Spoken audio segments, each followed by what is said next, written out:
Hello and welcome to my YouTube study channel. Dear learner, हम 9th से 12th तक यहाँ फिजिक्स कवर कर रहे हैं विद न्यूमेरिकल्स। उम्मीद करता हूं मेरा चैनल आपको अच्छे से पसंद आ रहा होगा। आज हम +1 का जो टॉपिक है फ्रिक्शन वो लेकर के हाजिर हुए हैं और आपसे बहुत उम्मीद करता हूं कि आप बहुत अच्छे से इस लेक्चर को अटेंड करोगे और बहुत अच्छा आपको इसका रिजल्ट मिलेगा। So without wasting time let's come to the topic.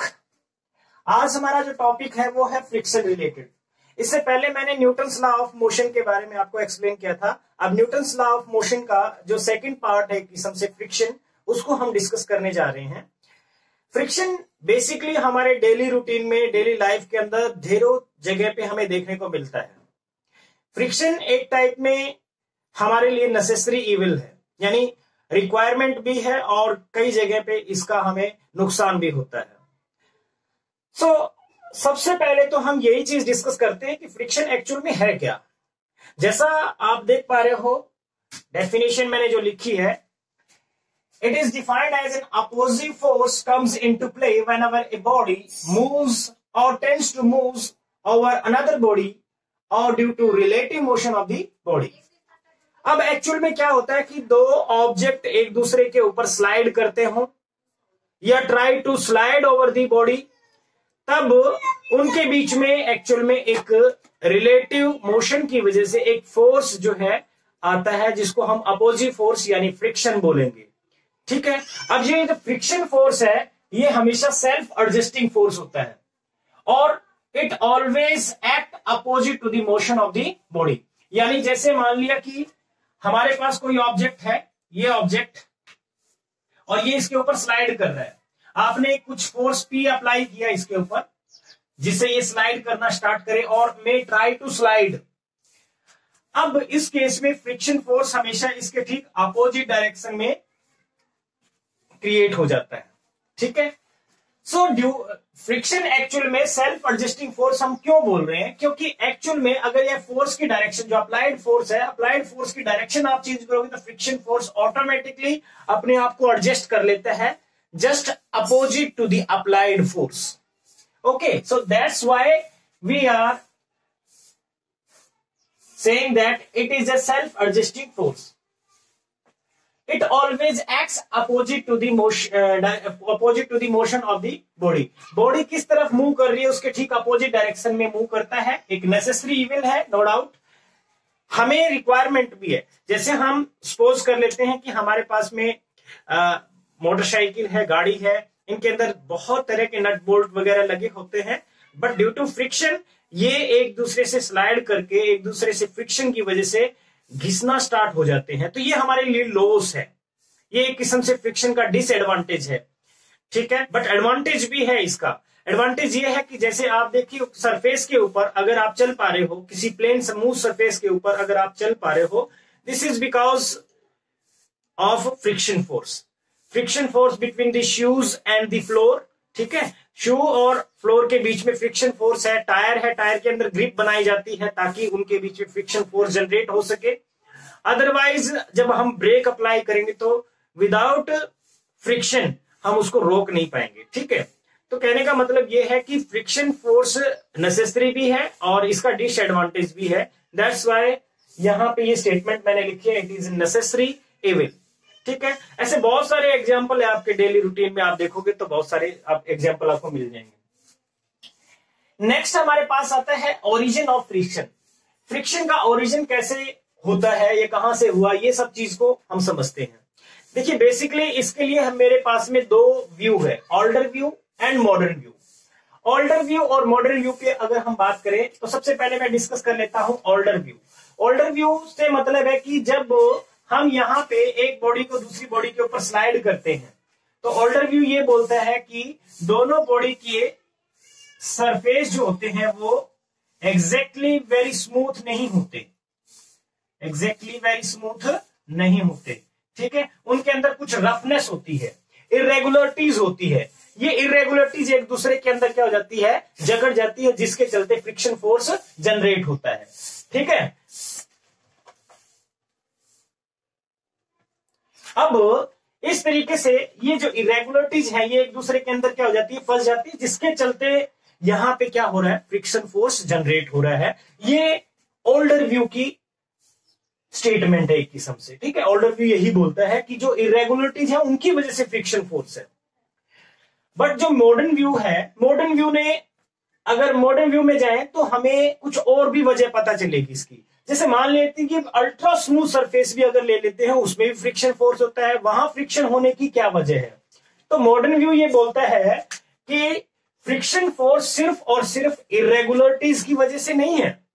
Friction force सिर्फ इरेगुलरिटीज की वजह से नहीं है, फ्रिक्शन फोर्स होने के पीछे कोई और भी वजह है। और वो वजह क्या है, due to the intermolecular attraction, due to the intermolecular attraction. तो इंटरमॉलिक्यूलर अट्रैक्शन, जैसे मान लिया कि हमारे पास में ये एक सरफेस है, इस सरफेस के ऊपर स्लाइड करेगा, तो ये जो सरफेस है, ये बॉडी जो है, ये जिस सरफेस के ऊपर स्लाइड कर रही है, दोनों सरफेसेस के जो मॉलिक्यूल्स है उनके कैरेक्टरिस्टिक्स पे डिपेंड करता है फ्रिक्शन फोर्स। यानी इसके जो मॉलिक्यूल्स होंगे बहुत सारे, कुछ इसके मॉलिक्यूल्स हैं, ठीक है, इनके बीच में फोर्स ऑफ अट्रैक्शन कितनी है, फोर्स ऑफ अट्रैक्शन कितनी है, इंटरमॉलिक्यूलर फोर्स ऑफ अट्रैक्शन की बात हुई है यहां पे,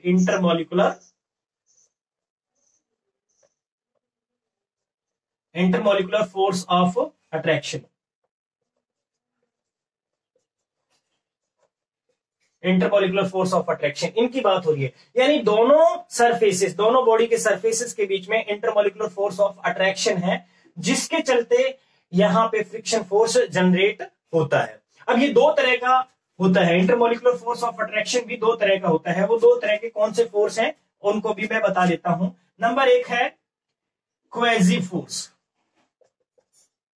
क्वेजी फोर्स, और सेकंड वन है adhesive force.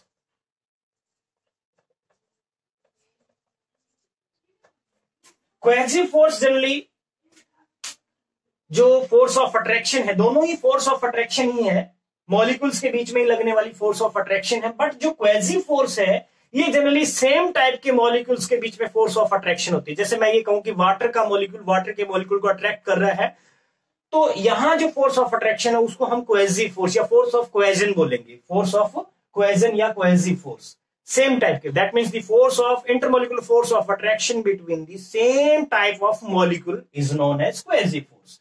Whereas the adhesive force is the intermolecular force of attraction between the different type of molecules. जैसे ये सरफेस अलग होगा, ये सरफेस अलग होगा, तो इनके मॉलिक्यूल्स के बीच में जो फोर्स ऑफ अट्रैक्शन है उसको हम एडेसिव फोर्स बोलेंगे। लेट्स सपोज मैं वाटर की कुछ ड्रॉपलेट्स जो है बोर्ड के ऊपर थ्रो करता हूं, तो इनमें से कुछ वाटर ड्रॉपलेट आपने देखा होगा कि इससे स्टिक कर जाएगी, चिपक जाएगी, तो वो उसके पीछे रीजन क्या है, एडेसिव फोर्स। यानी जो वाटर मॉलिक्यूल्स है और बोर्ड की जो मॉलिक्यूल्स है उनके बीच में फोर्स ऑफ अट्रैक्शन है, उसको हम बोल रहे हैं adhesive force. So generally modern view क्या बोलता है कि जो फ्रिक्शन फोर्स है it is due to the cohesive and adhesive force, या यू कह सकते हैं कि इंटरमॉलिक्यूलर फोर्स ऑफ अट्रैक्शन की वजह से भी फ्रिक्शन फोर्स होता है। सिर्फ और सिर्फ हम इरेगुलरिटीज की वजह से फ्रिक्शन फोर्स नहीं मान सकते। जैसे ये दो तो व्यू आपको समझ आ गई। इसके अलावा जैसे मैं एक व्यू और बताऊं, उसमें क्या होता है कि जो हमारा इनर्शिया ऑफ रेस्ट है, inertia of rest itself act as a friction force, ठीक है। जैसे कोई ऑब्जेक्ट रेस्ट में है, अगर आप उस पर फोर्स अप्लाई करते हो तो आपको बहुत ज्यादा फोर्स अप्लाई करना पड़ता है, और जैसे ही वो मोशन में आ जाता है तो आपको फोर्स कम अप्लाई करना पड़ेगा। क्यों? क्योंकि वो इनर्शिया ऑफ रेस्ट में था। वो इनर्शिया ऑफ रेस्ट भी उस बॉडी के लिए एक टाइप का फ्रिक्शन फोर्स जनरेट कर रहा है। तो आई होप आपको ये समझ में आ रहा होगा। नेक्स्ट जो पॉइंट है हमारा वो है types of friction. Basically types of friction पे हम जाएं तो दो तरह के फ्रिक्शन हम मान सकते हैं। रोलिंग, जिसमें टायर रोल होता है, दूसरा है स्लाइडिंग। तो स्लाइड जब करेंगे किसी भी चीज को, एक सरफेस को दूसरे सरफेस के ऊपर जब स्लाइड करेंगे तो वहां जो फ्रिक्शन है वो स्लाइडिंग फ्रिक्शन है। रोलिंग फ्रिक्शन और स्लाइडिंग फ्रिक्शन दोनों अलग अलग तरह के हैं। रोलिंग में भी फ्रिक्शन होता है, ऐसी बात नहीं कि टायर रोल कर रहा है, स्लाइड आपने नहीं किया, टायर रोल करना स्टार्ट हुआ एक सरफेस का दूसरे सरफेस के ऊपर, ठीक है, उस टाइम पे भी फ्रिक्शन होता है, टायर घिस जाते हैं, नो डाउट आपने देखा होगा। तो वो रोलिंग फ्रिक्शन किस वजह से है और स्लाइडिंग फ्रिक्शन किस वजह से है। स्लाइडिंग फ्रिक्शन में बेसिकली तीन तरह के फ्रिक्शन हम डिस्कस करेंगे, जिसमें है static friction, limiting friction and kinetic friction, ठीक है। Static friction, limiting friction and kinetic friction. अब वो वन बाय वन हम इनको डिस्कस करने वाले हैं, ठीक है। तो डियर लर्नर, देखिए मेरे चैनल पे आप अगर आए हो तो सब्सक्राइब करना ना भूलिए, और अपने फ्रेंड्स को, अपने रिलेटिव को, जितने भी आपके सर्कल में हैं, सबको अपना यूट्यूब चैनल सब्सक्राइब करवाइए। यहाँ पे आपको 9 से 12 तक के कंप्लीट लेक्चर्स मिलेंगे विद न्यूमेरिकल सॉल्यूशन, ठीक है। तो विद, ये कह सकते हैं कि टॉपिक टू टॉपिक, कोई भी टॉपिक हम कोशिश कर रहे हैं स्किप ना हो और बहुत अच्छे से आपका कवर हो जाए।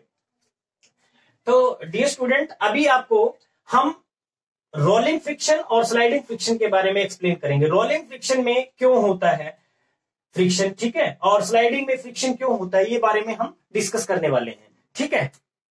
देखिए ड्यूरिंग रोलिंग के दौरान फ्रिक्शन अब किस वजह से हो रहा है। ये मान लीजिए कि एक टायर है किसी भी व्हीकल का, ठीक है, कोई भी व्हीकल हो सकता है, उसका टायर है और ये हार्ड सरफेस है। अब टायर के अंदर हवा फील्ड होती है, आपको पता है। जैसे ही ये टायर रोलिंग करता है, रोलिंग करने के टाइम पे आप देखोगे कि नीचे का जो कुछ टायर है वो थोड़ा सा क्या होता है, फ्लैट हो जाता है, ठीक है, कंप्रेस्ड हो जाता है। तो कंप्रेस होने पे ये मूव करता है, तो ये कुछ रीजन है, जो रीजन देखो आप बिल्कुल कंप्लीटली कर्व में नहीं है। तो हर बार जो ये टायर है कंटिन्यूसली इस हीप को उसे क्या करना पड़ता है, कवर करना पड़ता है। ये हीप एक किस्म का फ्रिक्शन जनरेट कर रहा है, एडिशनल एनर्जी का यहाँ लॉस होता है, ये कह सकते हैं, ठीक है। अब ये जो आपको समझ आ रहा है, इसी तरीके से मान लिया कि अगर ये हार्ड सरफेस ना हो, नीचे जो मैंने लिए ये हार्ड सरफेस लिए, अगर मान लिया कि किसी बालू के टीले में, ये कह सकते हैं मिट्टी के अंदर अगर कोई टायर है, तो आप देखोगे कि मिट्टी जो है वो कुछ इस तरीके से हीप बनाएगी, ठीक है। ये रोलिंग जब कर रहे हैं तो ये मिट्टी का हीप बन गया, टायर रोल करेगा तो ये जो हीप टाइप है, हीप टाइप मिट्टी का स्ट्रक्चर तैयार हो रहा है बार बार रोलिंग करने से, इसको ओवरकम करना पड़ता है। ये एक फ्रिक्शन का मेन रीजन बन जाएगा। तो रोलिंग के दौरान जो फ्रिक्शन है वो इन वजह से होता है, ठीक है। तो ये चीज ध्यान रखें। अब बात करते हैं हमारे स्लाइडिंग फ्रिक्शन की। स्लाइडिंग फ्रिक्शन, आप जब एक ऑब्जेक्ट को किसी दूसरे ऑब्जेक्ट के ऊपर स्लाइड करते हो तो स्लाइडिंग फ्रिक्शन का केस जनरेट होता है, ठीक है। स्लाइडिंग फ्रिक्शन, अब स्लाइडिंग फ्रिक्शन में मान लिया कि मेरे पास में एक सरफेस है और जिसपे मैं ये किसी ऑब्जेक्ट को फोर्स अप्लाई करता हूं, पी यहां अप्लाइड फोर्स है, और जो फोर्स जनरेट होता है फ्रिक्शन फोर्स एफ क्या है, friction force between these two surfaces, okay. अब यहां पे स्लाइडिंग फ्रिक्शन, स्लाइडिंग का मतलब जब हम किसी ऑब्जेक्ट को एक दूसरे सरफेस के ऊपर हम स्लाइड करने की कोशिश कर रहे हैं, तो जो फोर्स उस टाइम पे हमारे सामने आता है अपोज करने वाला, उसी को हम क्या बोलते हैं, स्लाइडिंग फ्रिक्शन। अब स्लाइडिंग फ्रिक्शन मैंने जैसे आपको बताया 3 तरह का है। सबसे पहले हम बात करते हैं स्टैटिक फ्रिक्शन, नेक्स्ट वन है लिमिटिंग फ्रिक्शन। पहले हम स्टैटिक फ्रिक्शन को ही समझते हैं। स्टैटिक फ्रिक्शन क्या है।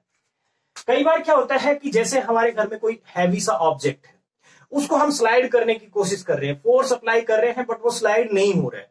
ऐसी बात नहीं कि आपने फोर्स अप्लाई नहीं किया, आपने फोर्स अप्लाई किया but still it is at rest. तो उस टाइम पे आपने जो फोर्स अप्लाई किया वो फोर्स कहां चला गया, वो कहीं ना कहीं वो फोर्स कहां चला गया, ओवरकम करने में चला गया फ्रिक्शन फोर्स को। जैसे यही है, ये अप्लाइड फोर्स है, ये ऑब्जेक्ट मूव नहीं हो रहा, आपने फोर्स अप्लाई किया, तो फ्रिक्शन फोर्स भी उतना ही जनरेट होता चला जाता है। यानी ये जो अप्लाइड फोर्स है इसके डायरेक्टली प्रोपोर्शनल है फ्रिक्शन फोर्स। जितना फोर्स आप अप्लाई करोगे उतना ही फ्रिक्शन फोर्स जनरेट होता चला जाएगा बिटवीन दीज टू सरफेसेस। कब तक होगा ऐसा, जब तक इन दो सरफेसेस के बीच में जो मैक्सिमम फोर्स हो सकता है वो नहीं बन जाता। जब वो मैक्सिमम फोर्स फ्रिक्शन फोर्स उनके बीच में बन जाएगा, उसके बाद में अप्लाइड फोर्स आप अगर अप्लाई करोगे और ज्यादा अप्लाई करोगे तो उससे क्या है कि ये ऑब्जेक्ट स्लाइड करना शुरू हो जाएगा। तो लेकिन हमारी बात चल रही है स्टैटिक फ्रिक्शन की, दैट मींस वो ऑब्जेक्ट रेस्ट में रहे। सो रेस्ट में जब रहेगा ऑब्जेक्ट, तो उस टाइम पे जो फ्रिक्शन फोर्स जनरेट होता है बिटवीन दोज टू सरफेसेस, वो हमारा क्या कहलाता है, स्टैटिक फ्रिक्शन। सो इसको आप लिख सकते हो, स्टैटिक फ्रिक्शन हमारा क्या है,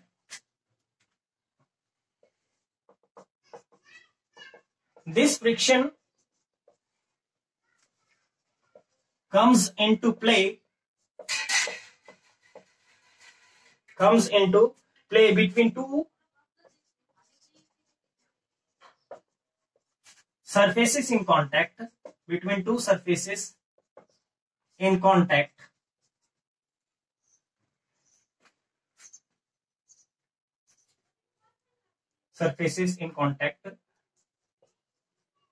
when actually there is no relative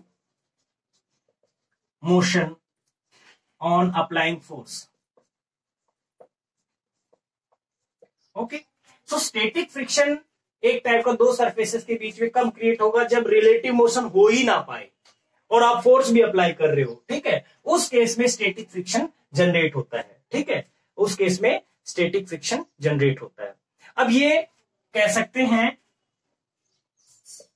इसमें जो अप्लाइड फोर्स है, इसमें जो सबसे इंपॉर्टेंट चीज है, applied force is directly proportional to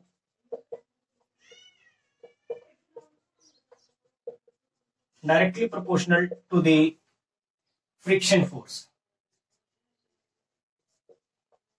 ठीक है, फ्रिक्शन फोर्स के डायरेक्टली प्रोपोर्शनल है।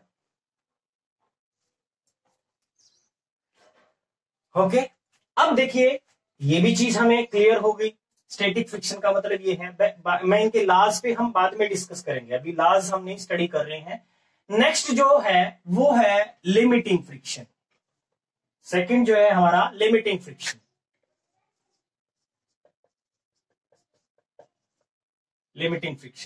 अब लिमिटिंग फ्रिक्शन में क्या होता है कि मैक्सिमम स्टैटिक फ्रिक्शन जो है, दो सरफेसेस के बीच में जो मैक्सिमम फ्रिक्शन फोर्स हो सकता है, उसी को हम क्या बोल रहे हैं, लिमिटिंग फ्रिक्शन। लेकिन क्लियर रहे, यहां पे भी ऑब्जेक्ट हमारा स्लाइड नहीं कर रहा है, ठीक है।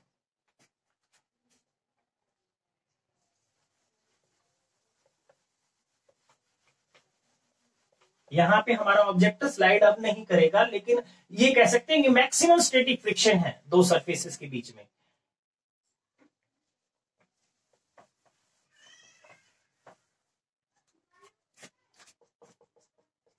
It is defined as the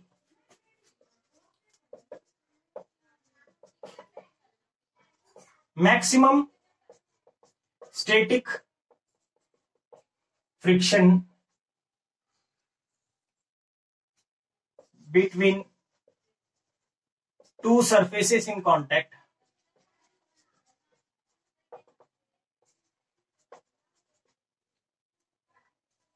when the body is at the verge of motion। देखिए मैंने क्या लिखा है, इस टाइम पे बॉडी अब मूव करने वाली है। वर्ज ऑफ मोशन का मतलब बॉडी इज ऑलमोस्ट मूव करने वाली है, तो उस टाइम पे जो मैक्सिमम स्टैटिक फ्रिक्शन है उसी को हमने लिमिटिंग फ्रिक्शन का नाम दिया है, ठीक है। अब नेक्स्ट जो आता है वो है काइनेटिक फ्रिक्शन। नेक्स्ट है काइनेटिक फ्रिक्शन। अब काइनेटिक फ्रिक्शन में क्या होता है,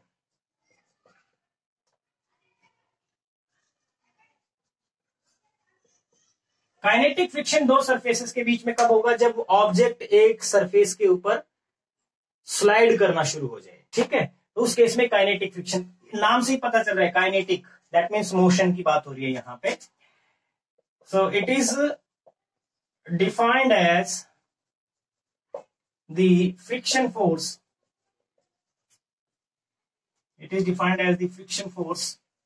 between two surfaces in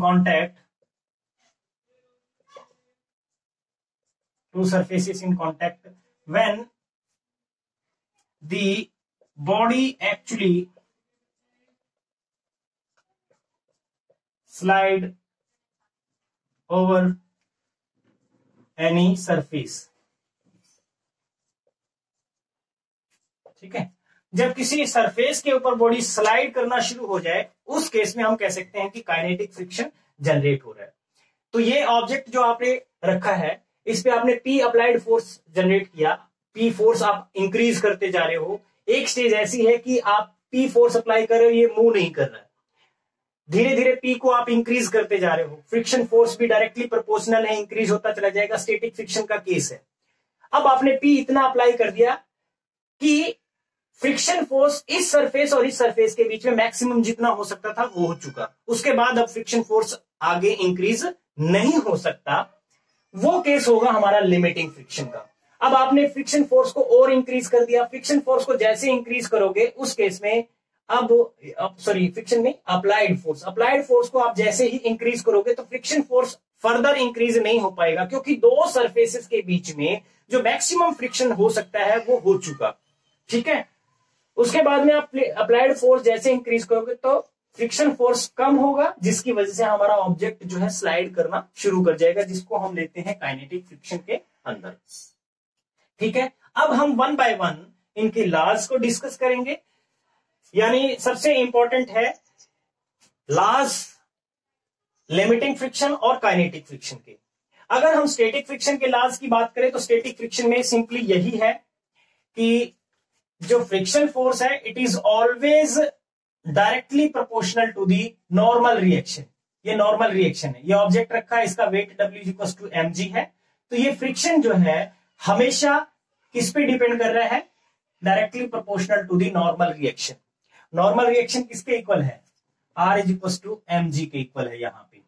ठीक है, so friction force is directly proportional to normal reaction. ये है हमारा स्टैटिक फ्रिक्शन का सबसे इंपॉर्टेंट लॉ। और जो फ्रिक्शन फोर्स है वो हमेशा दो सरफेसेस के बीच में जो एरिया इन कांटेक्ट है उस पर डिपेंड नहीं करता। और किस पे डिपेंड करता है फिर, ये डिपेंड करता है जो मीडियम आपने चूज किए हैं, दो सरफेसेस का जो कैरेक्टरिस्टिक्स है, मीडियम कैसा है, उन पे डिपेंड करता है फ्रिक्शन फोर्स। बेसिकली मैं दोबारा से बता देता हूं, फ्रिक्शन फोर्स किस पे डिपेंड करता है, directly proportional to the normal reaction of the body sliding over the surface. दूसरे है दो सरफेसेस एक दूसरे के कांटेक्ट में है तो friction force never depend upon the area in contact. Third one, it depend upon the nature of media in contact. It depend upon nature of the media in contact. दो surfaces के बीच में ये कह सकते हैं कि मोलिकुलर कैरेक्टरिस्टिक्स कैसी है, एक दूसरे के ऊपर स्लाइड करेंगे तो ठीक है, तो उस फैक्टर के ऊपर फ्रिक्शन फोर्स डिपेंड करता होता है। तो मेरे ख्याल से ये जो पॉइंट है क्लियर हो गए होंगे। नेक्स्ट लेक्चर के अंदर मैं आप लोगों के लिए लॉज ऑफ फ्रिक्शन और angle of friction, angle of sliding, ये सब चीज डिस्कस करेंगे। तो उम्मीद करता हूं कि मेरे चैनल को आप प्रमोट करोगे और आपको समझ भी आया होगा। अगर समझ आया है तो कमेंट करना ना भूलें और अपने फेसबुक अकाउंट पे या फिर आपके जो भी सोशल मीडिया अकाउंट है वहां पे इस वीडियो के लिंक को शेयर जरूर करें और दूसरों को थोड़ा सा इन्फॉर्म करें कि इस चैनल के ऊपर हम 9 से 12 तक physics complete topic by topic cover कर रहे हैं। Thank you, good luck, have a nice day.